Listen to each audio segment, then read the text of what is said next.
of the NRCC told Republicans reportedly to stop holding town halls. Based on your comments this week, it seems like you want to capitalize on this moment. You floated the ideas of Democrats going into these red spaces, talking to constituents in these red districts. Can you tell us more about your idea? Yeah, so I think it's incredibly important. If Republican members aren't going to explain what Donald Trump, Elon Musk are doing to the services that they depend on, I think it's an obligation for us to go into some of these districts, certainly in a targeted way, and explain to them, if they cut Medicaid 25%, what that's going to mean to their access to healthcare. If they shut down the Department of Education, what that's going to mean to their public schools. Again, it is hard to win re-election if you're not talking to your voters or your constituents, but we also have to present a case and make sure they understand what's happening to the federal government. You want to go in a targeted way. What does that way look like? What's the strategy here? So at the end of the day, the best way for us to put democratic ideas forward and from our end protect the country from some of these really dangerous cuts that Donald Trump and Elon Musk are perpetrating, we have to figure out what are those districts that we can win. We know the 20 most vulnerable Republican districts. We're going to have candidates that eventually are running against those Republicans.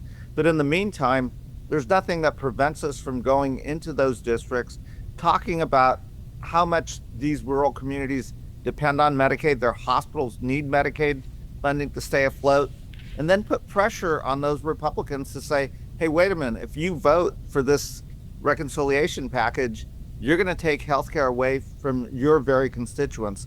Are you sure that's the vote that you want to take? I'm not sure if you saw this, but Congressman Chuck Edwards from North Carolina, he defied the reported order of not holding town halls. He held one this week. He was faced with boos. He was faced with angry constituents, protesters all around. What do you make of that? I've heard about what happened to Congressman Edwards' town hall. I haven't seen the clip yet. I think that's his constituents responding to the concern about what they're seeing coming out of the Trump administration. That's very organic. We saw it happen to Democrats in 2010 around the Affordable Care Act vote, when we lost a lot of Democratic seats because Democrats then became afraid to have town halls. I think you've got to show up, you've got to let your constituents express their opinions, and then you've got to explain the votes that you're taking. I know that Politico had an article with some of the Republicans with an over average number of constituents who rely on Medicaid. Is that something you would be targeting as well? And what are those conversations with Republicans looking like, especially those ones that have a large swath of constituents who rely on these types of entitlements? So as we're talking to Republican colleagues saying, look, be very careful about this vote on Medicaid, I think they're getting nervous about that vote, which is why you saw on the reconciliation package, the framework of their budget deal, they're trying to say, well, Medicaid's not in there.